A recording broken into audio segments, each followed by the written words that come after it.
¿Qué tal? Después de una larga pero muy larga pausa estoy aquí de nuevo con ustedes para continuar con este proyecto y con esto que tanto me apasiona, el mundo de lo sobrenatural. Continuaré con los relatos que me han hecho llegar, pero también continuaré recordándole a algunos y presentando por primera vez a otros la obra de los escritores clásicos que han dejado una gran huella indeleble en el género del terror y lo fantástico. Por eso, en esta ocasión, los dejo con uno de esos clásicos, La Isla de las Voces, de Robert Louis Stevenson. Que la disfruten. Y recuerden, esto es El Escritor Fantasma. Keola estaba casado con Lewa, hija de Calamaque, el sabio de Molokai, y vivía con su suegro. No había hombre más sagaz que aquel, el profeta.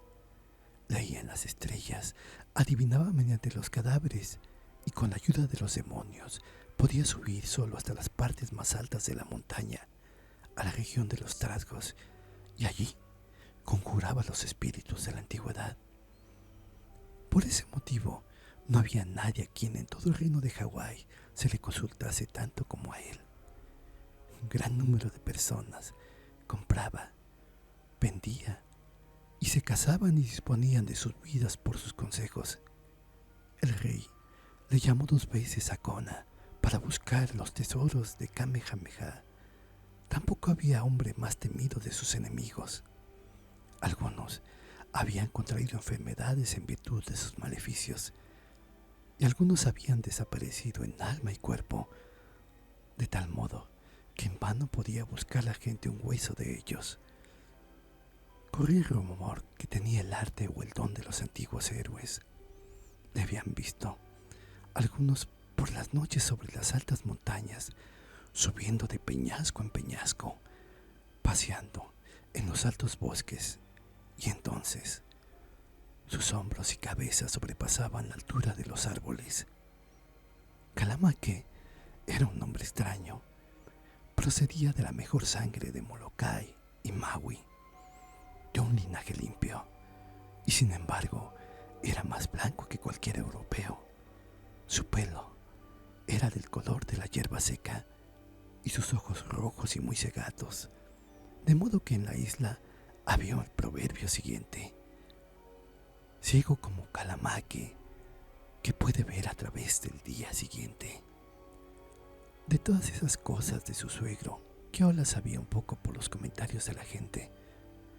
Un poco más lo sospechaba, y lo demás lo ignoraba. Pero una cosa le intrigaba. Calamaque era hombre nada tacaño, ni para beber, ni para comer, ni para vestir, y todo lo pagaba en dólares brillantes. Brillante como los dólares de Calamaque era otro dicho de las 8 islas, y con todo, él ni vendía, ni plantaba, ni cobraba rentas, solo de vez en cuando algún emolumento por sus brujerías. Y no había un manantial concedible para tanta moneda de plata. Ocurrió un día que la esposa de Keola fue a visitar a Kauna Kakai en la costa de Sotaventos de la isla. Los hombres salieron al mar de pesca, pero Keola era un perro perezoso y se quedó tendido en el balcón contemplando las olas chocar contra la costa y las aves volar sobre las rocas. Los dólares brillantes no se le iban nunca del pensamiento. Cuando se acostaba, consideraba cómo era posible que fueran tantos, y cuando se levantaba por la mañana, se asombraba de que todos fueran nuevos. De modo que aquel pensamiento no se le iba nunca de la cabeza. Pero aquel día estaba él seguro de descubrir algo, porque parece que había descubierto el sitio donde guardaba Calamaque su tesoro, que era una mesa de escritorio fuertemente sujeta a la pared del salón, bajo el retrato de Kamehameha V y una fotografía de la reina Victoria coronada.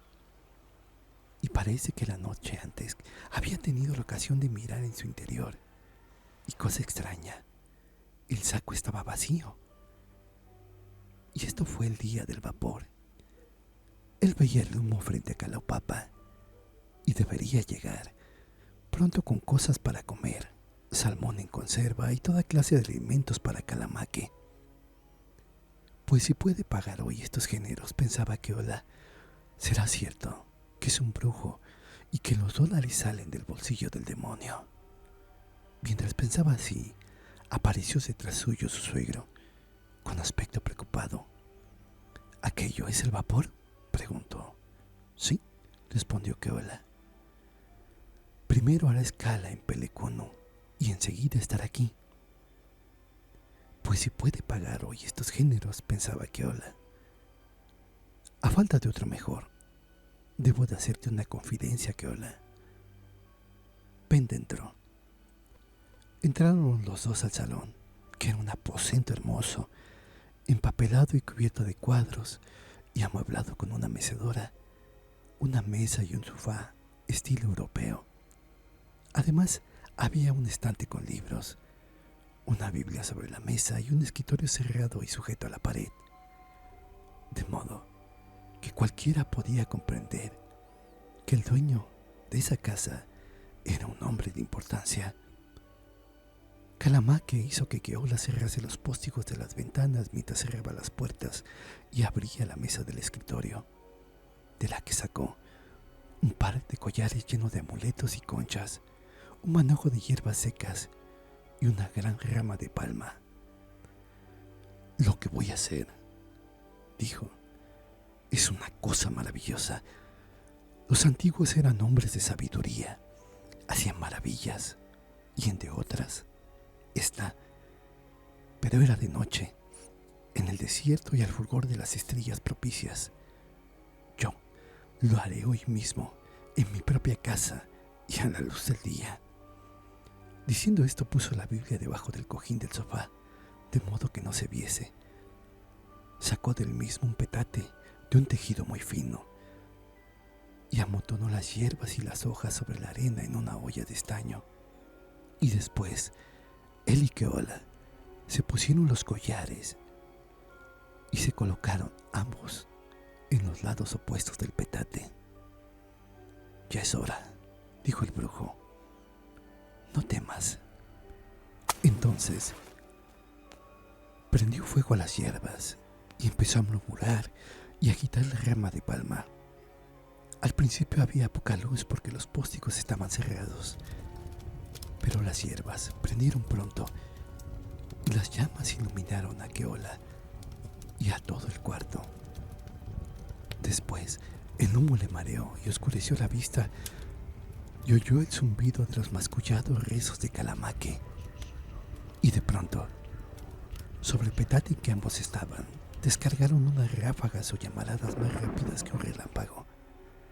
En el mismo momento desapareció de los ojos de Keola el cuarto y la casa, y él perdió el aliento.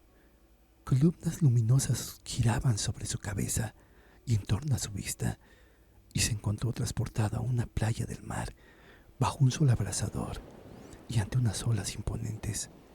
Él y el brujo estaban sobre el mismo petate, murmurando y gesticulando el uno hacia el otro y pasándose las manos por los ojos. ¿Qué ha sido esto?, exclamó Keola, que volvió en sí primero por ser el más joven.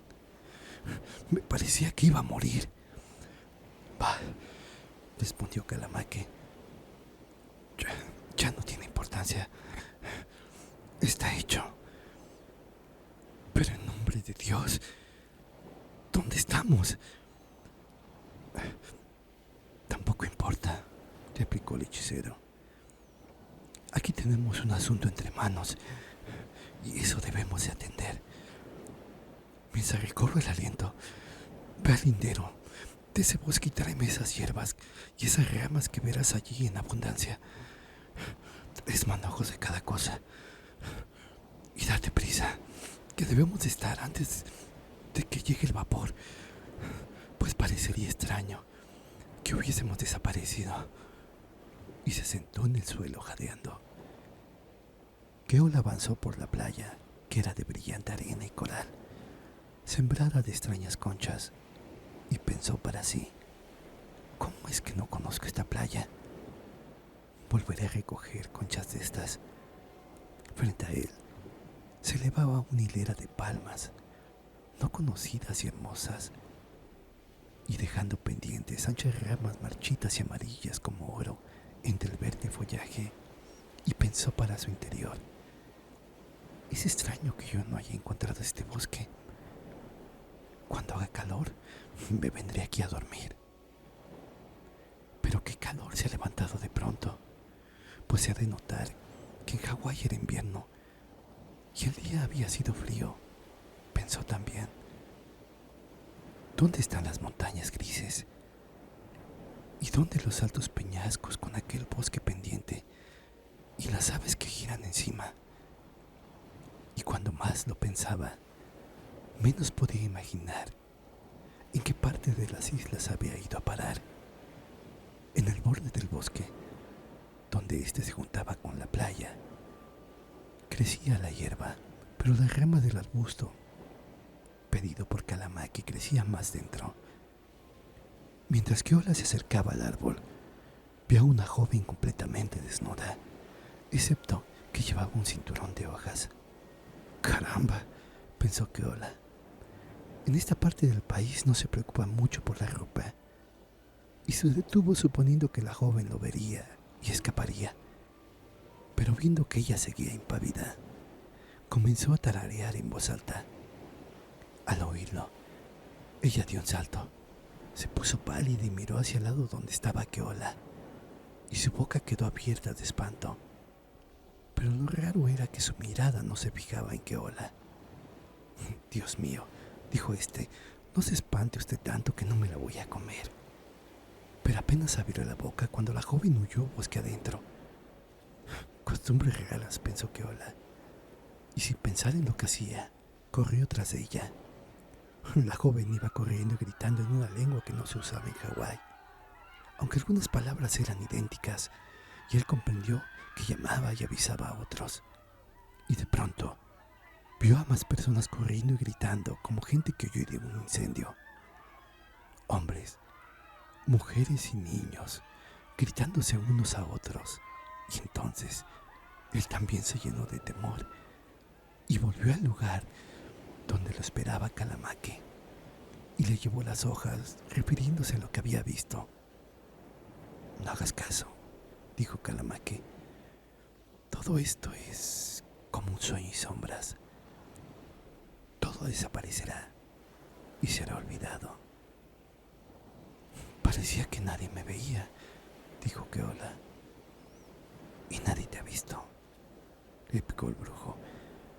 «Podemos andar aquí a la luz del sol completamente invisibles por virtud de estos amuletos.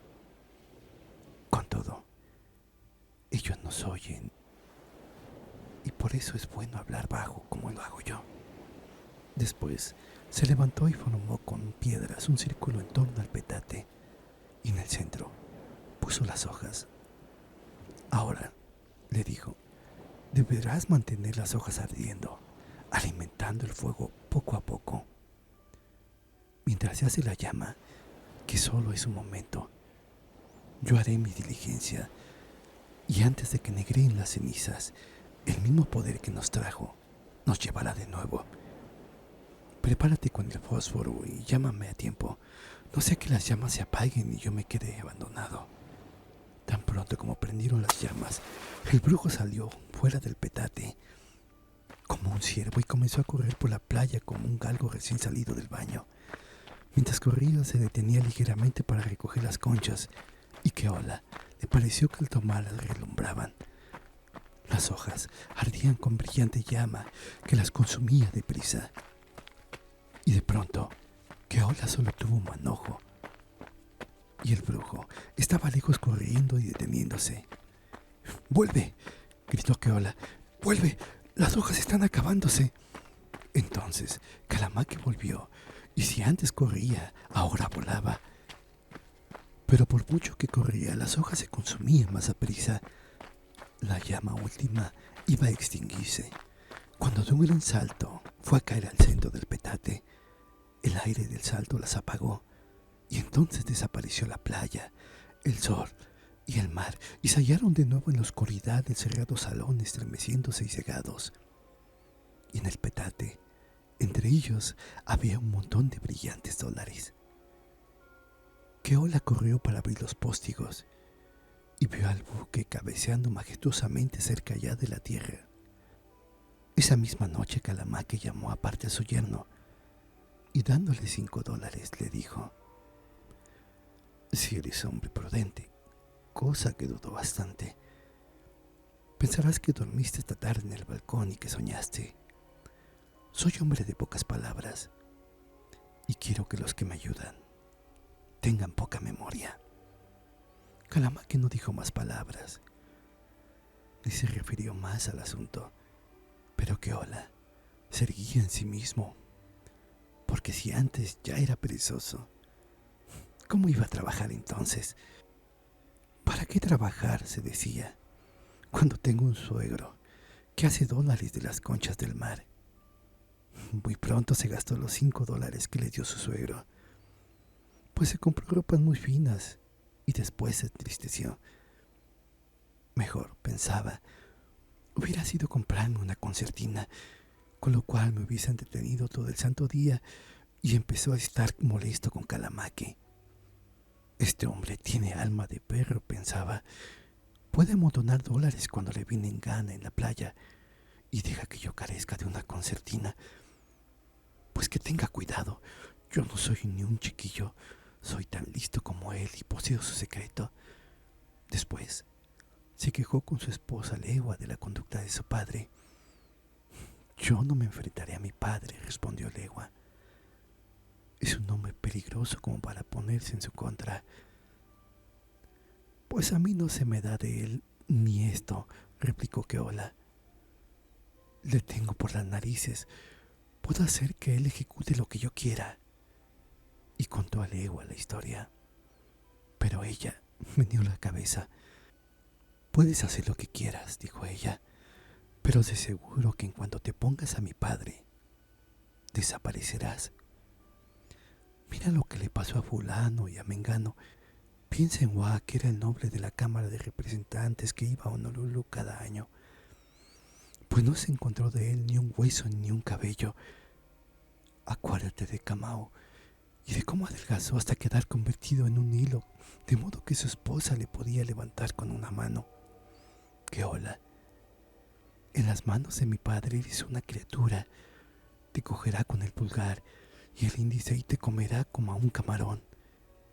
Keola recibió pues un gran temor hacia Calamaque, pero como era también un fanfarrón, las palabras de su esposa le excitaron. Perfectamente, respondió.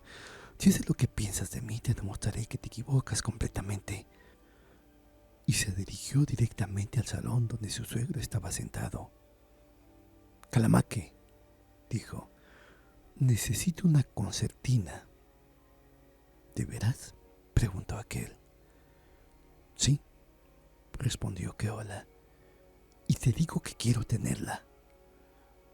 Un hombre que puede recoger dólares de la playa puede ciertamente proporcionarme una concertina. No creía que fueses tan osado, replicó el mago.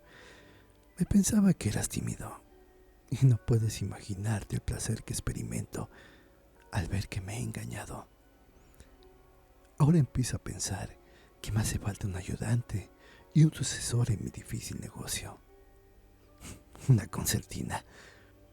Tendrás la mejor que haya en Honolulu. Y esta noche, en cuanto oscurezca, iremos tú y yo en busca del dinero. ¿Volveremos a la playa?, preguntó Keola. No, no, replicó Calamaque. Debes empezar a conocer otros secretos míos. La última vez te enseñé a recoger conchas. Esta vez te enseñaré a pescar peces. ¿Tienes las bastantes fuerzas para echar al agua el bote de Pili? Creo que sí, replicó Keola. ¿Pero por qué no llevamos el tuyo, que ya está a flote? Lo entenderás todo antes de la mañana, dijo Calamaque. El bote de Pili es más a propósito para mi intento. de modo que si quieres nos encontraremos allí en cuanto anochezca. Y entre tanto, silencio, porque no hay motivo para que nadie de la familia se entere de nuestro negocio. Ni la miel era más suave que la voz de Calamaque, y Keola apenas pudo contener su satisfacción. Hace semanas pensó que podía yo haber tenido ya mi concertina. En este pícaro mundo lo que hace falta es un poco de ánimo. De repente vio que Legua lloraba y estuvo a punto de decirle que todo iba bien. Pero no, pensó, esperaré hasta enseñarle la concertina. Veremos qué hará entonces. Quizás comprenda que su marido es un hombre de pesquis. En cuanto anocheció, suegro y yerno echaron el agua al bote de Pili y se hicieron a la vela. Había mar de fondo y un fuerte viento de sotavento, pero el bote era rápido y ligero y cortaba las olas. El brujo tenía una linterna que encendió y metió por una cuerda, y ambos se sentaron en la popa y fumaron cigarrillos de los que Calamaque siempre tenía en una gran provisión, y hablaron como amigos de la magia y de las grandes sumas de dinero que podían hacer mediante su ejercicio, y de lo que habían de comprar primero y de lo que habían de comprar en segundo. Y Calamaque hablaba como un padre. De repente miró en torno suyo, a las estrellas encima y detrás de la isla, que apenas se veía ya en la lontananza, y pareció considerar maduramente su posición. Mira, dijo, ahí está Molokai ya detrás de nosotros, y Maui parece una nube, y por la orientación de estas 3 estrellas, conozco haber llegado al sitio que deseaba. Esta parte del océano se llama el Mar del Muerto. Es muy hondo y en el fondo está cubierto de huesos de hombres, y en las profundidades de esta parte habitan dioses y duendes. La corriente del mar se dirige hacia el norte tan fuerte que ni un tiburón puede remontarla, y cualquier hombre que cae aquí desde un navío va hacia el interior del océano con más rapidez que galopa un caballo desbocado. Luego cae al fondo, sus huesos quedan esparcidos con los de los otros, y los dioses devoran su espíritu. Al oír aquello, Keola se llenó de pavor y miró, y la luz de las estrellas y de la linterna, y vio que el brujo se desnudaba. ¿Qué le pasa a usted?, preguntó Keola acongojado. A mí nada, replicó el brujo, pero hay uno aquí que sale sobrando. Mientras decía esto, cogió mano a la linterna y, cosa más admirable, al tocar con el dedo la cuerda que la sujetaba, la cuerda se quemó y la mano creció hasta tener el tamaño de un árbol. Al ver tal cosa, Keola gritó y se cubrió el rostro, pero Calamaque levantó la linterna. «Mírame la cara», dijo, y su cabeza parecía un tonel, y no obstante, aún siguió creciendo y creciendo, como crece una nube sobre una montaña, y Keola seguía sentado ante él gritando, y el bote se deslizaba rápido sobre las olas enormes. «Pues bien», dijo el brujo, «¿qué opinas ahora de tu concertina? ¿No querrás mejor una flauta? ¿No? Está bien. No quiero que los de mi familia sean inconstantes, pero empiezo a creer que haría mejor en salirme de este podrido bote, porque crezco de manera extraordinaria, y si no tenemos cuidado, naufragará». Diciendo así, echó sus piernas al mar, y todavía creció unas 30 o 40 veces el tamaño de un hombre, tan rápidamente como la vista o el pensamiento, de manera que, estando de pie en el fondo del mar, el agua de la superficie le llegaba a los sobacos, y su cabeza y espalda surgían como una isla alta, y las olas le golpeaban el pecho y se rompían contra él, como azotan y baten un acantilado. El bote corría hacia el norte, pero él alargó su mano, tomó la borda entre el índice y el pulgar y quebró el costado como una galleta. Y Keola cayó precipitado al mar. Los trozos del bote los hizo añicos el brujo en la palma de su mano y luego fueron arrastrados por la corriente. «Me disculpas», dijo él, «que me lleve la linterna, pero aún tengo mucho que vadear y la tierra está muy lejos y el fondo del mar es desigual y siento los huesos de los muertos bajo mis talones». Y se volvió y se alejó a grandes arcadas, y al sumergirse Keola en el agua y al salir de esta al momento le vio ir lejos con la linterna levantada sobre su cabeza y las olas rugientes en torno suyo. Desde que las islas surgieron del mar, jamás hubo un hombre tan asustado como Keola. Él nadaba ciertamente, pero nadaba como los bosquejos que se arrojan al agua para que se ahoguen, sin saber en qué dirección. No podía pensar en otra cosa que en el enorme crecimiento del brujo, en su rostro tan grande como una montaña, en aquellos hombros tan anchos como una isla y las olas que le golpeaban en vano. Pensaba también en la concertina y se avergonzó, y en los huesos de los muertos, y le entró aún más temor. De pronto se dio cuenta de una masa oscura que se balanceaba en el cielo y vio una luz baja, el resplandor del mar hendido, y oyó voces de hombres. Gritó y le respondieron, y al momento vio sobre sí la proa de un navío que se balanceaba sobre las olas. Se agarró con ambas manos de una cadena y pasó en un momento del abismo a bordo, levantado por los marineros. Le dieron ginebra y galleta y ropa seca y le preguntaron por qué accidente le habían encontrado y si la luz que habían visto era la del faro de Lae o Calaú. Pero Keola sabía que los blancos son como los niños y solo creen sus propias historias. De modo que, respecto de sí, les dijo lo que bien le pareció. Y respecto de la luz que era la linterna de Calamaque, les dijo que él no había visto ninguna. Aquel barco era un bergantín que iba a Honolulu. Y por suerte de Keola, había perdido un hombre que había caído de la proa en una turbonada. No convenía hablar. Keola no se atrevía a seguir en las 8 islas. La palabra se escapaba tan rápidamente. Y a los hombres les gusta tanto charlar y contar noticias, que aunque él se escondiese en el extremo sur de Kau, el brujo oiría hablar de él antes de un mes y lo haría desaparecer.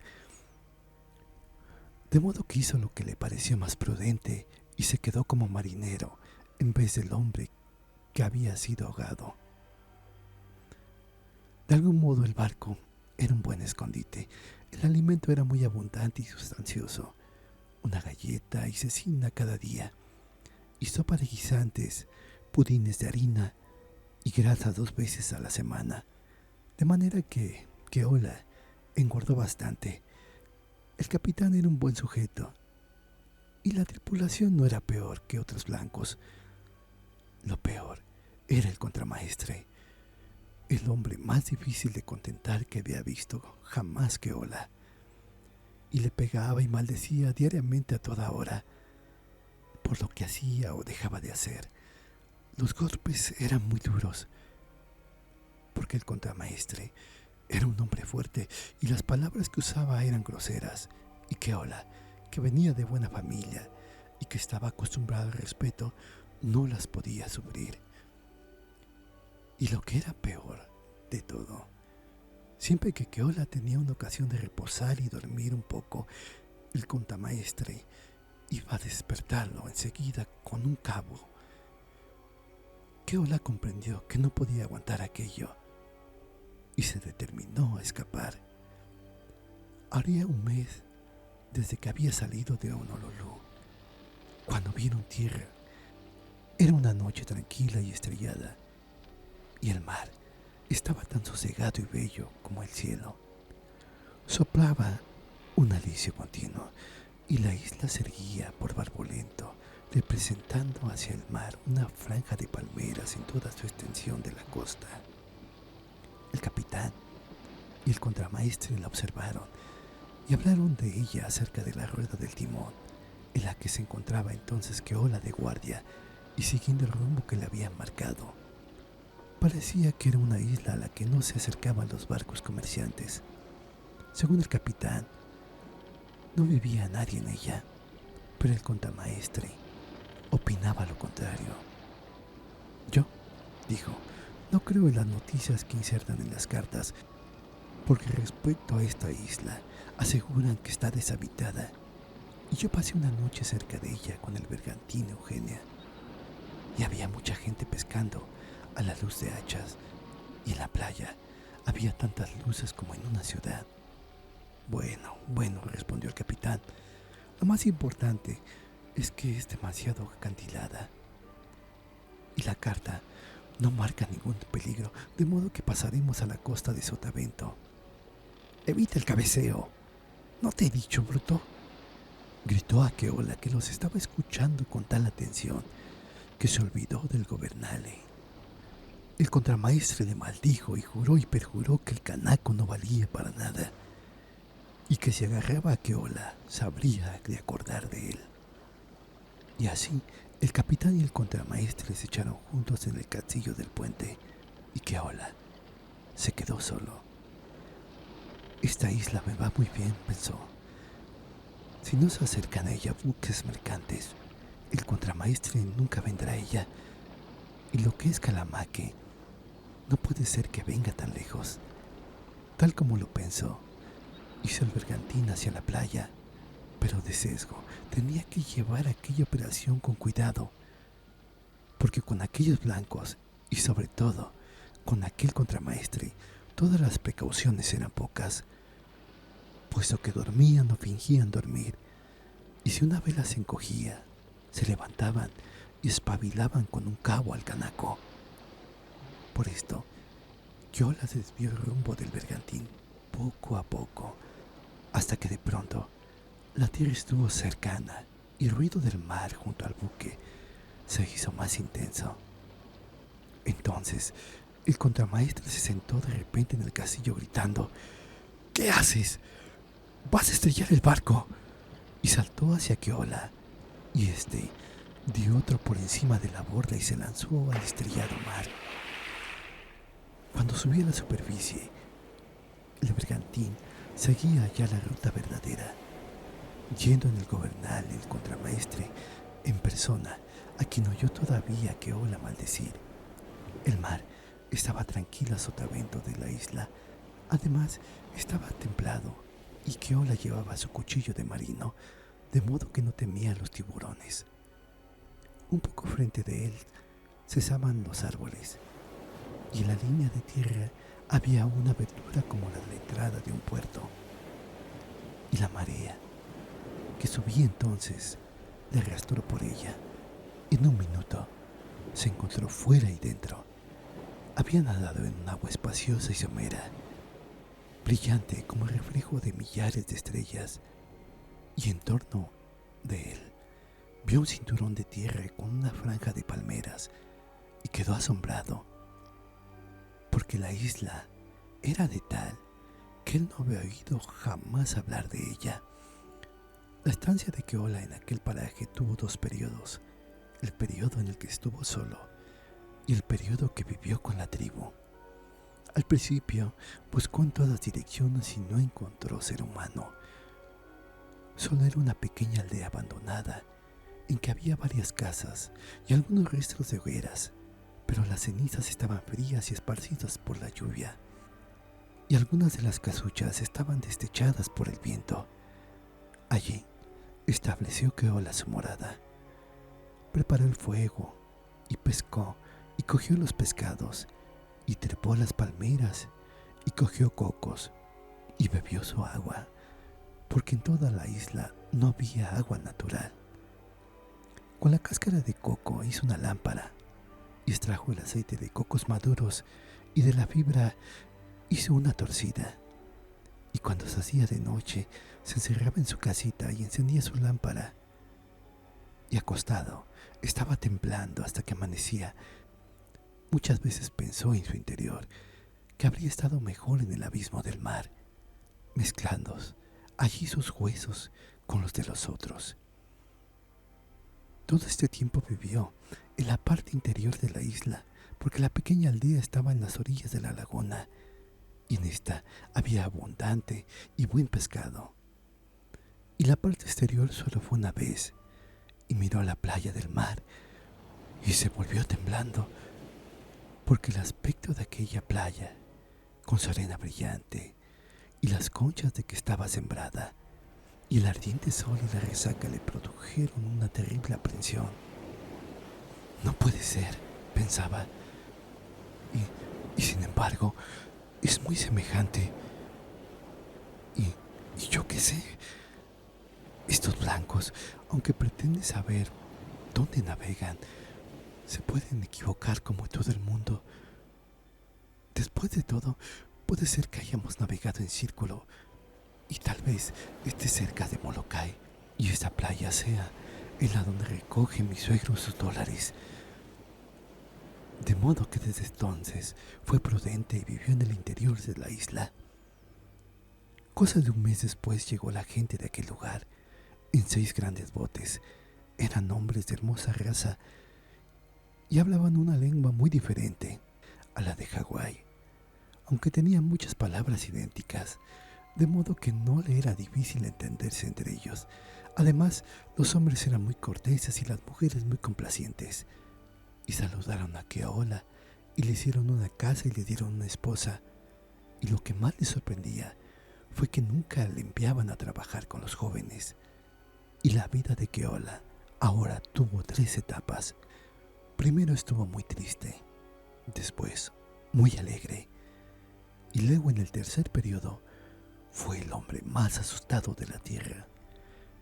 El motivo de su pesar fue que la esposa que le dieron, porque si él dudaba de la isla y podía dudar del lenguaje de sus moradores, del que tampoco había oído cuando había estado en ella con el brujo, de aquella mujer no podía dudar, porque era cabalmente la misma que delante de él había huido por el bosque, de modo que había navegado en vano, y más le valía haberse quedado en Molokai, y había abandonado a la patria y a la esposa y a los amigos solo para escapar de su enemigo, y el sitio donde había ido a refugiarse era el campo de caza del hechicero, y aquella playa era donde aquel caminaba invisiblemente. En este periodo fue cuando vivió con más anhelo en el interior de la isla, sin atreverse a salir del abrigo de su pequeña casa. La causa de la alegría fue la conversación que oyó de su esposa y de los principales isleños. Keola, por su parte, decía muy poco.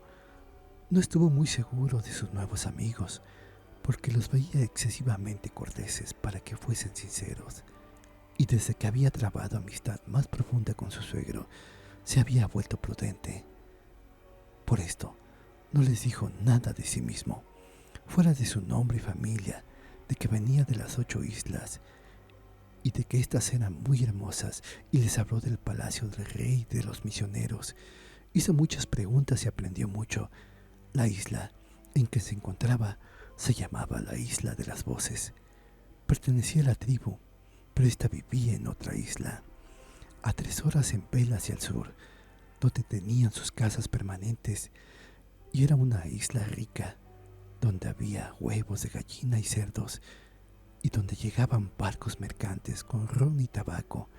Allí es donde había llegado el bergantín después de que lo abandonó Keola, y allí había muerto el contramaestre, como necio europeo que era, porque cuando llegó el bergantín empezaba la temporada enfermiza de la isla, cuando los peces de la laguna se vuelven venenosos y cuando los comen se hinchan y mueren. Dijeron esto al contramaestre. Este vio los botes preparados para la marcha, porque en dicha estación la tribu abandona la isla y se dirige a la Isla de las Voces. Pero era un blanco insensato que no creía más historias que las suyas y pescó un pez, lo guisó y lo comió, y se hinchó y murió. Esta noticia fue muy alegre para Keola. En cuanto a la isla de las voces, estaba solitaria la mayor parte del año. Solo de vez en cuando venía algún bote por compra, y en la estación mala, cuando los peces se tornaban venenosos, en la isla principal, toda la tribu iba a vivir en ella. Su nombre era debido a algo extraordinario, porque parecía que al lado del mar de la isla estaba poblado de invisibles duendecillos. Día y noche se les oía hablar entre sí con lenguas extrañas. Día y noche se veían encenderse y apagarse pequeñas hogueras sobre la playa, y nadie podía concebir cuál era la causa de ello. Keola les preguntó si sucedía lo mismo en la otra isla donde vivían, y le respondieron que no, ni tampoco en ninguna de las innumerables islas de aquel mar, sino que aquello era peculiarmente de la isla de las voces. Le dijeron que aquellas voces se oían siempre en la playa y los linderos marinos del bosque, pero que cerca de la laguna podía un hombre vivir 2000 años, si tanto alcanzara su vida, sin sufrir ninguna molestia de aquellas, y que aún en la playa los demonios no hacían daño si los dejaba solos. Solamente una vez, un jefe había lanzado una flecha contra una de aquellas voces, y la misma noche se cayó de una palmera y murió. Keola reflexionó durante bastante tiempo. Se dio cuenta que cuando la tribu regrese a la isla principal, él no tendría nada que temer viviendo cerca de la laguna. Quiso estar más seguro, así que dijo al jefe principal que él había estado en cierta ocasión en una isla que padecía de semejante inconveniente y que el pueblo había encontrado un medio de liberarse de aquel mal. Crecía allí, les dijo, un árbol en el bosque, y parece que los demonios iban a recoger las hojas de él. El pueblo de la isla cortó todos aquellos árboles y los demonios no acudieron más a ella. Le preguntaron qué árbol era aquel y les mostró el árbol del que Kalamaque había tomado las hojas. Y aunque les pareció increíble, con todo se les grabó la idea. Noche tras noche los ancianos las discutían en sus consejos, pero el jefe principal, aunque era valiente, tenía temor de aquel asunto y le recordaba cada día al jefe que había arrojado la flecha y que luego había muerto, y aquel recuerdo les contenía. Y aunque no pudo todavía conseguir la destrucción de los árboles, Keola estaba muy contento y comenzó a disfrutar de la vida, y fue más amoroso con su esposa, de modo que ésta le cobró un gran amor. Un día al llegar a la casita, la encontró en el suelo llorando. ¿Qué te pasa?, le preguntó Keola. Ella le respondió que nada. La misma noche, ella les despertó. La lámpara apenas lucía, pero él vio que el rostro de la joven denotaba un gran dolor. Keola, le dijo, pon tu oído en mi boca para que te hable sin que nadie nos oiga. 2 días antes de que empiecen a disponer los botes para la partida, vete a la costa y te escondes en el bosque. De antemano, escogeremos ambos el lugar y el sitio y esconderemos alimentos. Y cada noche yo iré por ahí, cerca, cantando. De modo que cuando venga una noche en que no me oigas, podrás salir con seguridad, porque será prueba que nos habremos marchado ya de la isla. Keola sintió un pavor terrible. ¿Qué es esto?, dijo. Yo no puedo vivir entre demonios. No es posible que yo me quede abandonado en esta isla que tengo tantas ansias de abandonar. No la abandonarás nunca vivo, mi pobre Keola, respondió la joven, porque, para decirte la verdad, mi gente es antropófaga, pero esto lo mantienen en secreto, y la razón de que te maten antes de que nos marchemos de la isla es porque a la isla principal van barcos y allí un comerciante blanco en una casa con un balcón y una catequista. Oh, aquel es un paraje precioso en verdad. El comerciante tiene barriles llenos de harina y una vez fue allí un barco de guerra francés y entró a la laguna y dio a todos vino y galletas. Ah, mi pobre Keola, ojalá que te pudiese yo llevar allá, porque te tengo un gran amor, y aquel país es el más precioso de todos los mares. A partir de entonces, Keola fue el hombre más atemorizado del mundo. Había oído hablar de los caníbales de las islas del sur, y siempre le había causado temor el solo pensar que podía caer en sus manos. Y hete aquí, en ellas había caído. Además, por ciertos viajeros se había enterado de sus costumbres y de que cuando quieren comerse a uno, primero lo acarician y lo alimentan como una madre a su pequeño favorito.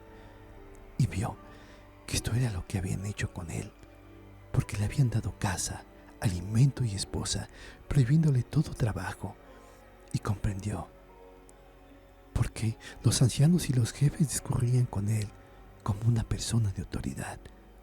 Así, se estiró en su cama lamentándose de su suerte y la carne se le volvía de gallina. Al otro día, los de la tribu se mostraron tan corteses con él como de costumbre.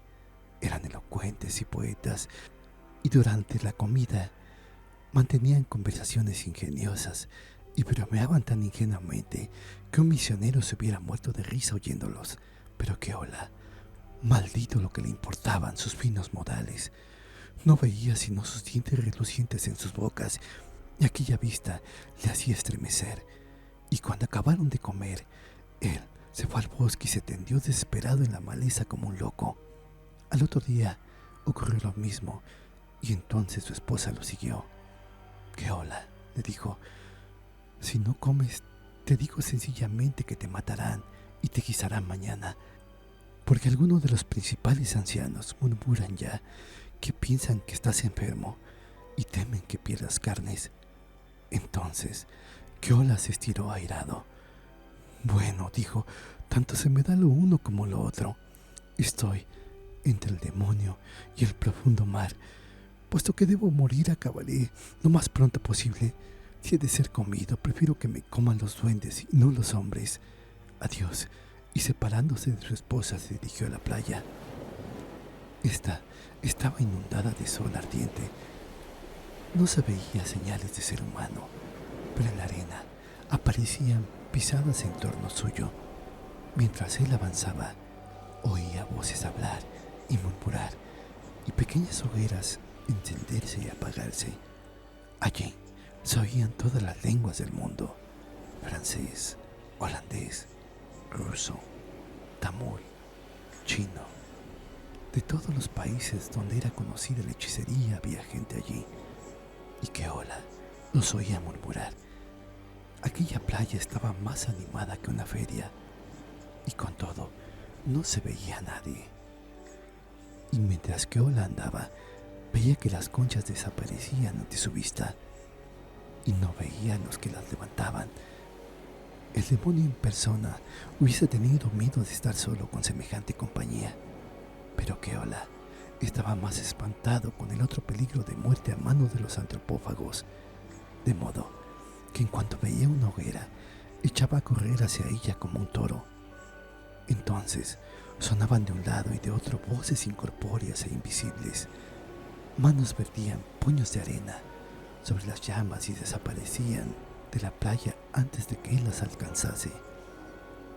Es claro que Kalamake no está aquí, pensó él, o de lo contrario, ya estaría muerto.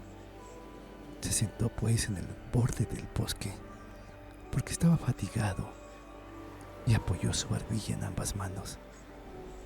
Ante sus ojos continuaba la misma escena. La playa resonaba de voces y los fuegos se encendían y se apagaban, y las conchas desaparecían y eran renovadas nuevamente. Aún estando mirándolas, el día que estuve aquí, se dijo, Fue seguramente un día extraordinario, porque no oí nada de esto, y su cabeza enloquecía de pensar en aquellos millones de dólares y en aquellos centenares de personas que iban a buscarlos a la playa y que luego volaban por los aires más altos y deprisa que las águilas. Y pensar, se decía, que me han engañado hablándome de casas de moneda, cuando es evidente que todas las monedas nuevas del mundo salen de aquí.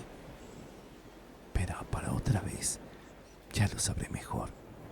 Y por fin, no supo cómo ni cuándo, Keola se durmió y se olvidó de la isla y de sus penas. Al amanecer del día siguiente, antes de que estuviese alto el sol, le despertó un gran ruido. Sintió mucho miedo porque pensó que la tribu la había descubierto. Pero no era así. Solamente en la playa las voces incorpóreas se agitaban unas a otras y parecía que todas pasaban junto a él, dirigiéndose hacia arriba por la costa de la isla. ¿Qué pasa ahora?, se preguntó Keola, porque era evidente que ocurría algo extraordinario. Pues no se encendían hogueras ni desaparecían al ser recogidas las conchas, pero las voces incorpóreas seguían avanzando y gritando y extinguiéndose, y tras las seguían, y en torno de ellas se conocía que aquellos brujos deberían de estar airados. Conmigo no están enfurecidos, pensó Keola, puesto que pasan cerca de mí sin hacerme daño, como cuando corre una jauría de galgos, o los caballos en una carrera, o cuando la gente acude a un incendio y todos los hombres se reúnen y siguen a otros. Y así le sucedió entonces a Keola, y sin saber lo que hacía ni por qué, echó a correr tras las voces. Dobló pues por una punta de la isla. Desde allí vio otra, que era donde crecían en el bosque los árboles que servían para los fuegos de los brujos. De esta segunda punta surgían un alboroto indescriptible de voces, y aquellas con quienes Keola corría se dirigían hacia allí. Cuando estuvo un poco más cerca, oyó entre la gritería el rumor de muchas hachas que cortaban los troncos de los árboles.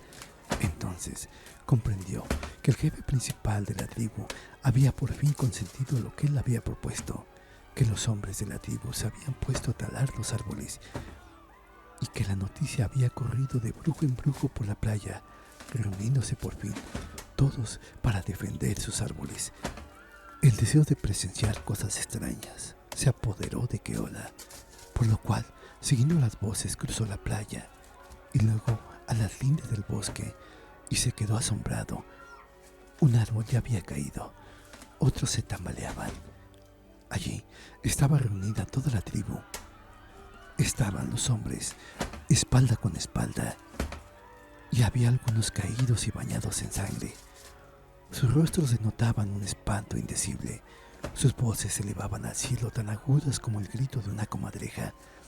¿Han visto un niño cuando está solo y tiene una espada de madera y lucha saltando y acometiendo al aire? Pues eso hacían los antropófagos, defendiéndose espalda con espalda. Algunos caían gritando y no se veía a nadie luchando con ellos. Solo de vez en cuando Keola veía un hacha que se blandía en el aire sin manos contra aquellos, y de vez en cuando un hombre de la tribu caía partido en dos o destrozado, y su alma le abandonaba gritando. Keola observó la escena durante un rato, como si soñara, y después se apoderó de él un temor mortal y se dispuso a huir. En aquel mismo momento, el jefe principal de la tribu le distinguió y le llamó por su nombre. Entonces, toda la tribu le vio también, y los ojos de todos relucieron y chasquearon los dientes. Estoy demasiado lejos aquí, pensó Keola, y escapó del bosque playa abajo sin mirar a dónde. ¡Keola!, gritó una voz muy cerca en la desierta arena. —¿Lewa? ¿Eres tú? —gritó él, y abrió más los ojos para verla, pero en vano, porque no se veía a nadie. —Te vi pasar antes —respondió la voz—, Pero no me habías oído. Pronto, trae las hojas y las hierbas y huyamos. ¿Tienes el petate?, preguntó él. Sí, aquí, a tu lado, dijo ella, y le echó los brazos al cuello. Pronto, las hojas y las hierbas, antes de que mi padre pueda volver. Keola, para salvarse, corrió a buscar el mágico combustible, y Lewa le guió hacia el lugar y lo puso sobre el petate e hizo la hoguera. Durante el tiempo en que ésta ardió, se oyó el ruido de la batalla del bosque, y en él luchaban denodadamente brujos y antropófagos. Los brujos invisibles rugían como toros salvajes en la montaña, y los antropófagos respondían con aterradores gritos que manifestaban su gran espanto. Keola estuvo escuchando y se estremecía, y veía cómo las invisibles manos de Lewa echaban las hojas. Las echó con rapidez, y la llama subió alta y chamuscó las manos de Keola, y ella apresuraba la combustión soplando con su aliento. Se consumió la última hoja, se apagó la llama, se siguió el choque, y Keola y Lewa se encontraron en la habitación de su casa. Cuando Keola pudo ver a su mujer, se alegró enormemente. Tuvo un gran placer de hallarse en su propia patria, en Molokai, y de comer sus platos favoritos, porque en el buque no los hacían, ni tampoco en la isla de las voces. Y no cabía en sí de alegría de pensar que había escapado de los antropófagos. Pero el otro asunto no estaba aún claro, y Lewa y Keola hablaron de ello toda la noche y estuvieron con cuidado. En la isla había quedado Kalamake. Si por gracia de Dios no podía salir de allí, todo estaría bien. Pero si podía escapar y volver a Molokai, su hija y su esposo lo pasarían muy mal. Hablaron de su don de hincharse y de que si podía atravesar caminando por los mares, pero Keola sabía ya dónde estaba aquella isla, que era en el archipiélago bajo peligroso. Así que tomaron un atlas y observaron el mapa, la distancia, y les pareció que era demasiado grande para que la pudiese salvar un anciano. Con todo, no podía estar uno seguro de un brujo tan taimado como Kalamake, por lo cual decidieron aconsejarse con un misionero blanco. De modo que Keola narró todo lo sucedido al primer misionero que encontró, y este le reprendió mucho por haber tomado una segunda esposa en una isla baja.